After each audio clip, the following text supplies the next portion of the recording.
Hey, welcome to Tabletop Skirmish Games. I'm Lee, and in this video we'll be talking about the METAWATCH, and I watched the 40-minute interview that was put up on the Games Workshop Warhammer community site today, and I've condensed it down into a short video, so if you haven't got time to watch that full 40-minute interview, then you'll get all the information, or the main parts at least, in this video here.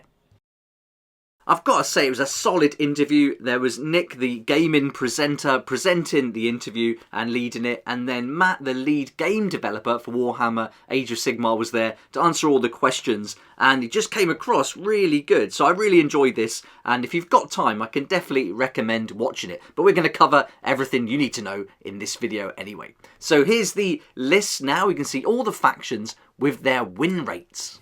And the data included here is correct as of 13th of March 2023. The chart will show you the win rate in percentage, and the idea here is they're looking for between a 45 to 55% win rate for the game to be balanced. There'll be a few outliers at the top and the bottom, and as you can see, the Disciples of TZEENTCH, Lumineth Realm Lords, Beasts of Chaos and Gloomspite Gitz are above that 55-point threshold, so expect some changes to come for those to tweak them a little bit to bring them down.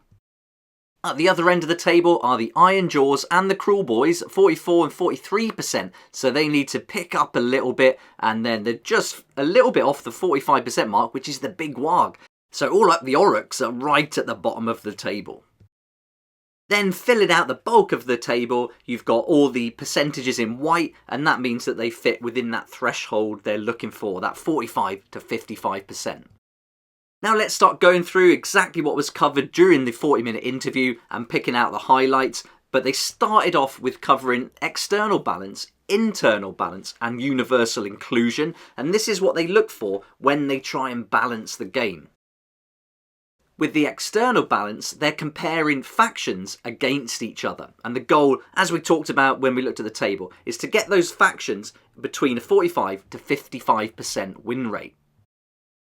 When they look at internal balance, they're comparing war scrolls to other war scrolls within a faction. They're looking at enhancements that are taken, battalions that are used, and sub-factions taken into the army as well. They're also looking at how many of the war scrolls each faction are using in competitive play. So for example, are all the Stormcast Eternal players using similar war scrolls, or are they spread out with the armies using a wide range of those war scrolls? And with the internal balance, they've got some goals. They're looking for roughly 60% of the scrolls in any given book to be used in competitive play, and they say that the vast majority of factions have hit that goal. The internal balance was a big talking point in the interview, and it was interesting to see that there's a strong correlation between how good the internal balance is and how many war scrolls are in the faction. So for example, with the Sons of Behemoth, they're going to have fewer war scrolls, and so the chances are they use them more, and that's exactly what happens. They're using pretty much all their war scrolls. They don't have that many to choose from, whereas again, Stormcast Eternal, Slaves to Darkness, Cities of Sigmar, they've got a lot of war scrolls, but a good number of those have very similar roles. And out of those ones that share the same roles, some will be more efficient than others in certain cases. And so they're going to be seeing those war scrolls used more and more in competition. They pointed out that because they keep an eye on this kind of thing, when they bring out the new battle tomes, the units will have roles to play, and they expressed that with the Kharadron Overlords, stating that they would each have a specific role, and there wasn't too many that would cross over. Now we're on to the third thing they look at when trying to sort out the balance for the game, and that is universal inclusion. And so they're looking at universal enhancements, so enhancements any faction can use. They're looking at the universal endless spells that any faction can take, and how many times they've been included. And again, they've got some goals set for these. The first one is they don't want them to dominate. They don't want those universal inclusions to dominate the army lists. But they do want less than 10% rosters to include a universal option. And they were happy to say that a vast majority are on target, with a few exceptions which we'll look at next.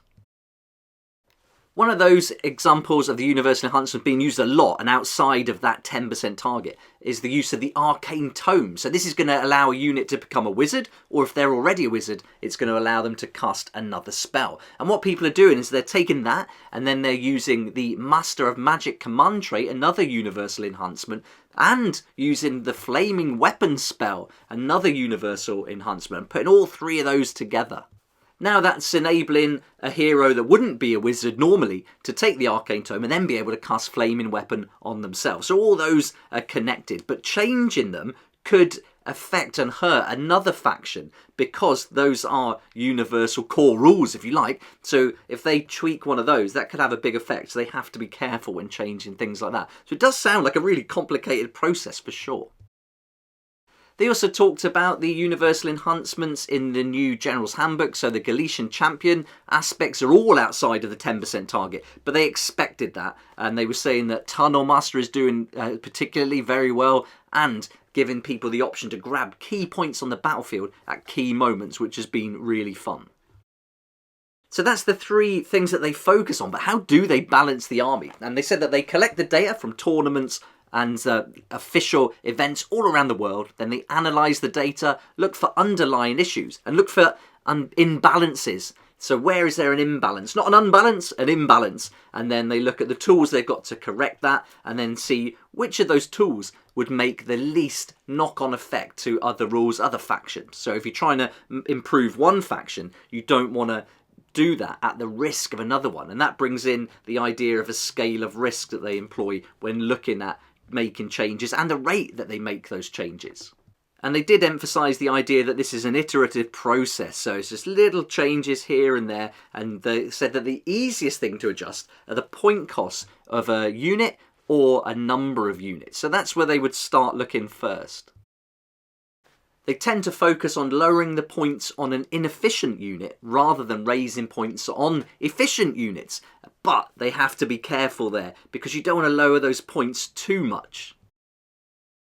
One consideration they'll make when making some points changes is that they'll look at a popular unit, and that's a unit that has a high inclusion rate within a faction, and that faction has a low win rate. So that's one of the first things they look at. Then they look at giving points breaks on those units that could help to balance it out. But they do say they can only go so far as the cost per wound can sometimes get too low. And then that doesn't feel fun to play against, or if you're using them in your army, it's not even fun to play with them. So they have to be very careful of that. And I can imagine that with the zombies. There's some brilliant rules for them, but that could easily get out of hand with a few tweaks.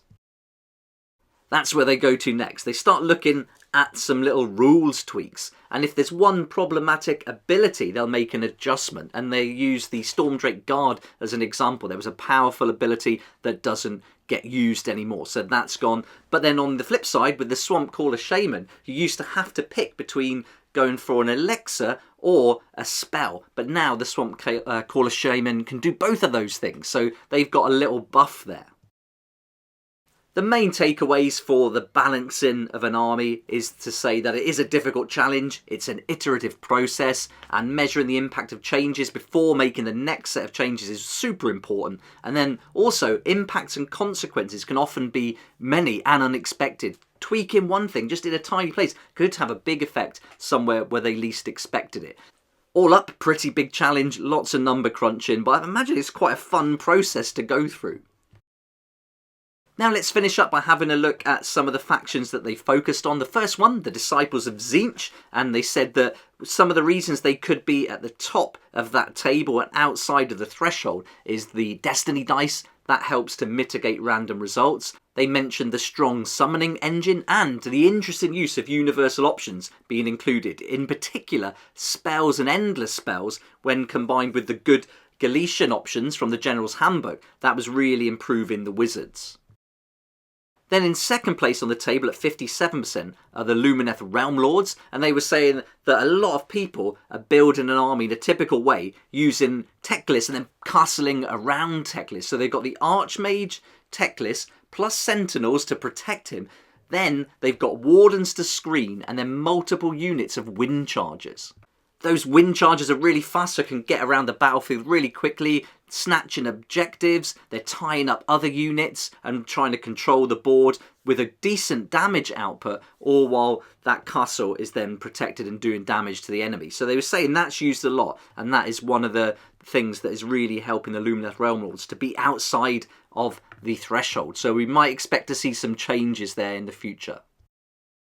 The Gloomspike Gits have also been doing really well, 56%. It's only just out, but their win rate's certainly gone up, and they said there's a surge in popularity with more people playing them at the events, and also playing a variety of armies, so Squig heavy, Troggoth heavy, or a mix of all the different ways. But their biggest weakness is that low bravery, making them vulnerable in the battle shock phase.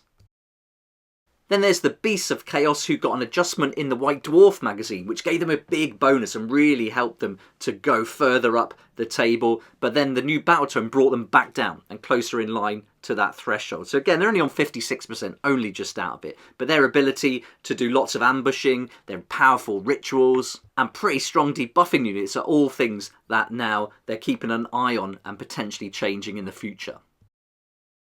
Then they talked about the General's Handbook a little bit and just mentioned how good these Galician Champions options are. I've been having a look through this. I recently did a review or overview video of it showing you exactly what's included. I'm really happy I got it. It helps a lot as I'm learning the game more now, and so a great tool to have at the table. But really can't wait to try these new options because I think they're going to be really fun. But it looks like the Flesh Eater Courts, Kharadron Overlords, Blades of Khorne have benefited the most, as it's given good mobility, heroic actions, and extra fight or back-to-back fighting options for different units that really do benefit from those. That brings us to the bottom of the table again now. And so why are the Aurochs at the bottom? And it's important to note they are only a little bit out, 43, 44%. They told us that they are getting better results at the events, so they could be creeping up. And by the time we get to the next Metawatch, they may even advance a little bit more. But even so, they are going to be giving more love to the Cruel Boys, so that's good to hear. Iron Jaws, they were quite surprised because they're generally middle of the pack, but they're going to keep an eye on what's happening with those because they've also been getting some good results. Finalists at LVO apparently, and the options for the Galician Champions should fit in with their style of play as well. So they said this could just be a natural flux. It could balance out again, and they'll monitor it and perhaps change it later on. And finally, they quickly touched on KRAGNOS and the effect of such a big unit coming into the game, and with so many factions able to use it, how does that affect the balance? And they look at the external balance of the game when considering how that does have an effect, but they have made some iterative changes again, some points adjustments, and now they feel that KRAGNOS is in a good place, and judging from everyone that's included him in the army at these events, it hasn't changed anything drastically. So that's covered all the main talking points from this Metawatch interview. And again, if you've got time, I'd definitely recommend watching it. It was very good. And now it leads on to now we're going to get another Battle Scroll update very soon, which will be due early April, they confirmed in that interview. So look out for some potential points changes as we await that Battle Scroll. There we go. Hope you enjoyed the video and it saved you a little bit of time. I'd love to hear your thoughts. Were you surprised by any of the factions and where they finished on the table? Let me know in the comments section below. Also be cool to know what army you actually play in Age of Sigmar. So let me know that too down in the comments. Be awesome to find out what you're up to. Thanks again for watching the video. Hope you liked it. If you did, please hit the like button, subscribe for more videos like this one, and I look forward to seeing you here again next time on Tabletop Skirmish Games. A big thank you to my Patreon supporters for helping me keep going with these daily videos. Couldn't do this without you, and hopefully you're looking forward to some perks throughout this month as I start to release some campaigns and some missions that you can play with your kill team. So looking forward to sharing that with you very soon. And if you're interested in finding out more about supporting the channel and becoming a Patreon member, there's a link in the description down below. Be awesome to see you there.